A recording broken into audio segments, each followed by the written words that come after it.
அமைதியும் கிடைக்கும். மனசுல நிறைய கவலை இருக்கு, ஸ்ட்ரெஸ் இருக்கு, டிப்ரெஷன் இருக்கு அப்படின்னா இந்த ஸ்ட்ரெஸ் எல்லாத்தையுமே மன அழுத்தத்தை கம்மி பண்ணக்கூடிய தன்மையும் பாதாம் பருப்புல அதிக அளவுல இருக்கு.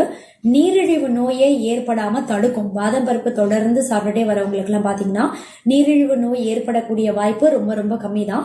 ரொம்ப குறிப்பா டைப் 2 டயபெட்டிஸ் அப்படின்ற நீரிழிவு நோய் வகை ஏற்படக்கூடிய வாய்ப்பு ரொம்ப ரொம்ப கம்மி.